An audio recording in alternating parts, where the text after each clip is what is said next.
proud to present to you the first non-doctor of the conference, as in non-clinical or medical doctor. We've got Miss Nadia Bukhari, who is a pharmacist. She is a fellow of the faculty of Higher Education Academy.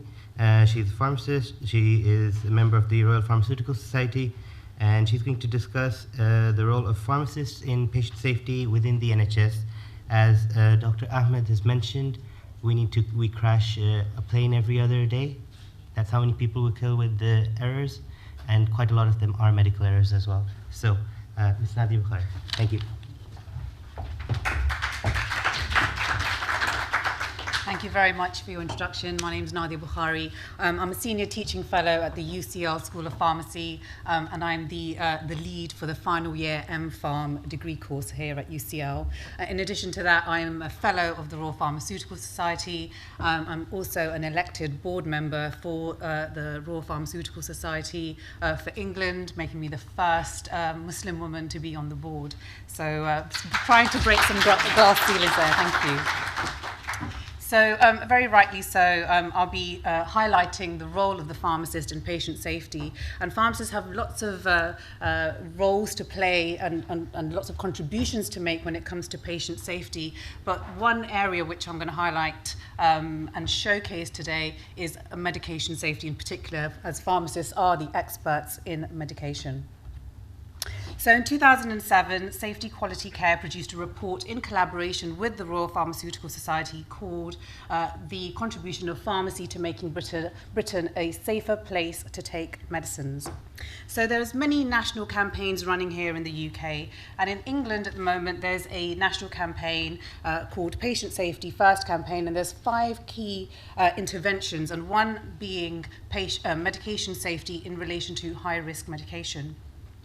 So the safety of medicines falls into 3 distinct areas. The safety of the medicine itself, so this is from manufacturing, monitoring side effects, adverse drug reactions, safe and appropriate use of medicine, so failure of this is considered as a medication error. Non-adherence to medicines by patients, and this is quite a complex phenomenon, and it involves a lot of autonomy of the patient and free will as well. So a lot of complexities to manage there when it comes to adherence. So pharmacy has a contribution to make in all of those 3 areas which I've just mentioned here. And we're ideally placed as a profession, being the experts in medicine, to actually bring all of these 3 together in an integrated approach to make medicine safer and to increase patient safety. So pharmacists have a consistent role in reducing the risks around medicines by ensuring that medicines are made up correctly, by identifying and correcting prescribing errors, and improving patient adherence. That's been estimated in 2007, so there was a huge paper that came out in 2007 by the National Patient Safety Association that preventable harm from medicines could cost the NHS more than £750 million alone. Now, there was another report which was commissioned by the Department of Health in 2014, and that figure has rose to 1 billion, but it's estimated that it could rise up to 2.5 billion. So we're talking about some huge numbers here, huge burden to the NHS. So some very well-known cases, hopefully this is a familiar picture. So the Northwick Park Phase 1 trial, also known as the Elephant Man trial, where 6 men were given a particular medication on the Phase 1 trial, and they all fell critically ill. 1 man unfortunately lost his finger and his toes, and all 6 men were informed that they will be exposed to some form of cancer during their lifetime. So this then sent out a high alert in the aspect for pharmacovigilance in the pharma industry, showing that more preclinical trial data needs to be done before we go into Phase 1 trial and the medication is actually tried out in human subjects. Vincristine administration, so that was a huge a report that came out where vincristine was administered intrathecally instead of intravenously, which caused fatality. And we know that vincristine is often given in conjunction in quite a lot of chemotherapy regimes with methotrexate, and it's the methotrexate that should be given intrathecally. So that's where that set up some red flags. Potassium chloride, that was another issue, very high-risk medication here. Hyperkalemia can predispose our patients to fatal cardiac arrhythmias, and this was confused with saline, as they both had the similar sort of packaging. So again, a huge red flag alert came after that. And then methotrexate. So in 2000, the Cambridgeshire report was released where a poor old lady, unfortunately, lost her life due to poor medication error there with methotrexate. She was failed by all healthcare professionals, from the prescribing to the dispensing to the administration of methotrexate. She was being given it daily, and once she then was admitted in hospital, she was admitted for a sore throat. As we know, methotrexate, one of the signs of toxicity is agranulocytosis, causing sore throat, fever, and malaise. This patient got referred to ENT because she had a sore throat. And what did the consultant prescribe on the ward round? Ibuprofen. And we know ibuprofen and methotrexate, ibuprofen reduces the excretion of methotrexate, potentiating the toxicity. So on the coroner's report, this patient, unfortunately, her cause of death was methotrexate toxicity caused by agranulocytosis, pancytopenia, and anemia. So NHS England has estimated that 5 to 8% of unplanned hospital admissions are due to medication errors. And this was again commissioned by the same report by the Department of Health in 2014, which is called Exploring the Costs of Unsafe Care in the NHS, if you are interested to have a further read of that.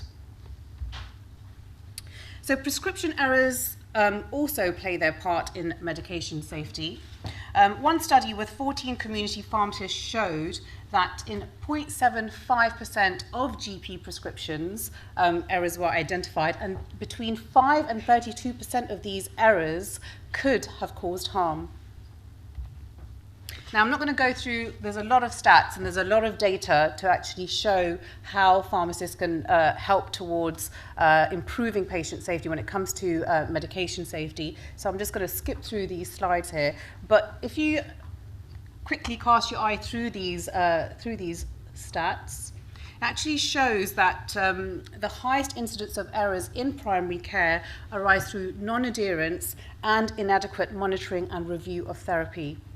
And pharmacists in the community setting right now, we now have a medicines medicines usage review service, and we have a new medicine service as well in the pharmacy. So we are really trying to work alongside general practitioners to relieve the burden and to work in conjunction to improve patient safety. So how can pharmacists in particular improve patient safety? What measures are we taking? So these are the sort of areas we're focusing on. There's pharmacovigilance, prescribing, dispensing, administration, storage, and medicine disposal. Sorry, the disposal got cut off there with my image. And patient medication adherence as well. So pharmacovigilance is an enormous field in its own right, and it's a huge sort of initiative that's taken with pharmaceutical industry as well when they're manufacturing the medication. And here we're monitoring medicines use every day in practice to identify previously unrecognized adverse drug reactions and changes to the patterns of adverse effects. Now we have two things going on here. We've got the black triangle there. So for those of you who love your BNF, as you know, pharmacists, we carry our BNF with pride everywhere. The black triangle is next to every new drug which comes to market.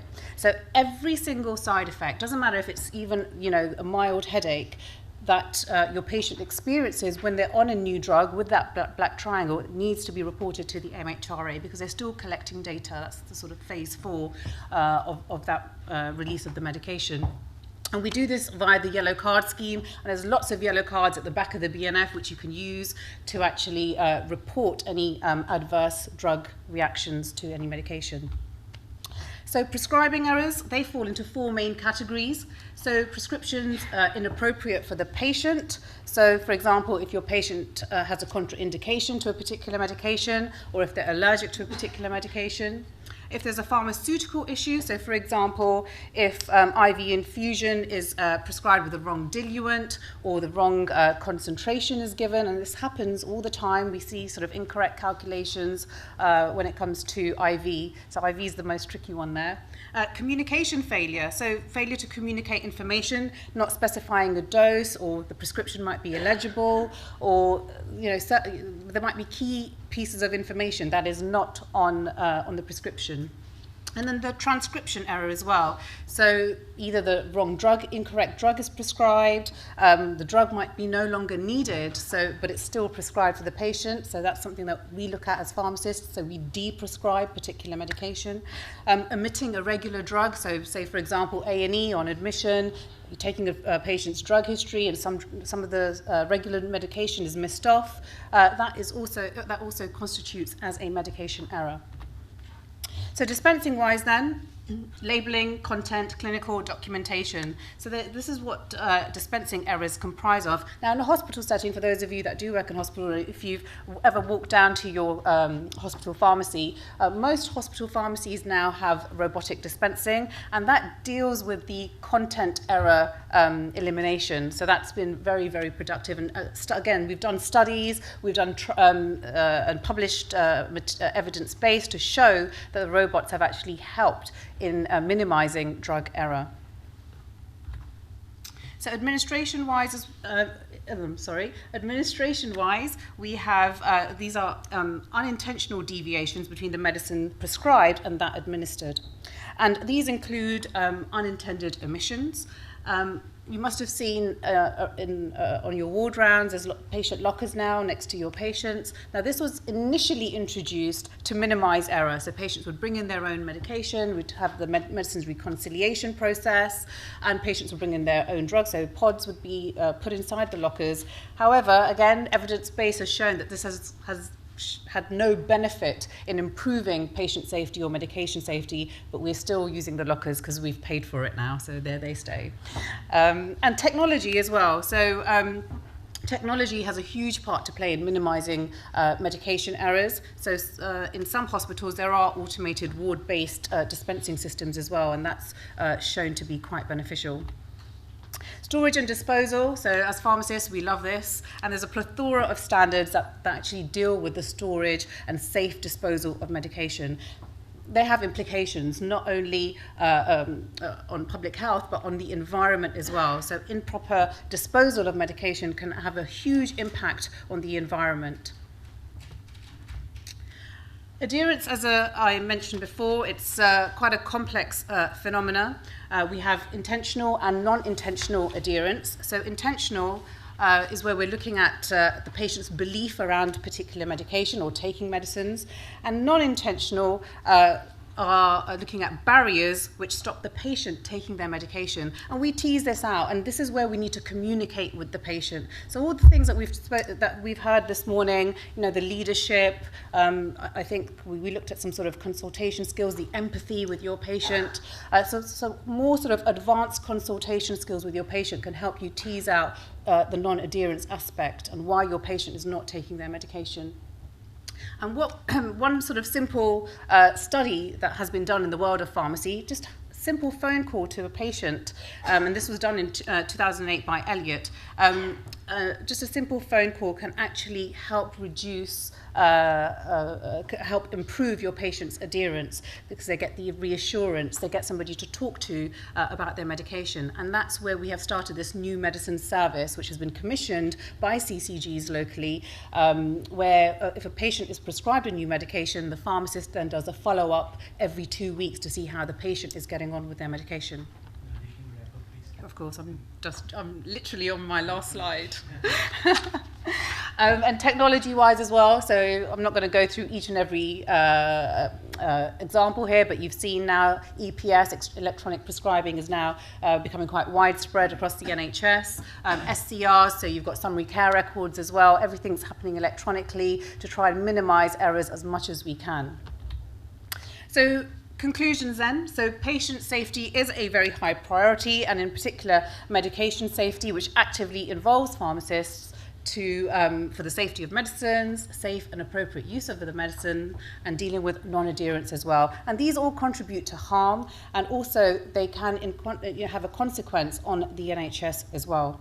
So the pharmacy profession is ideally placed, as I said, as we're the experts in medicines, and we're leading this integration on all those three factors to improve patient safety. Thank you very much.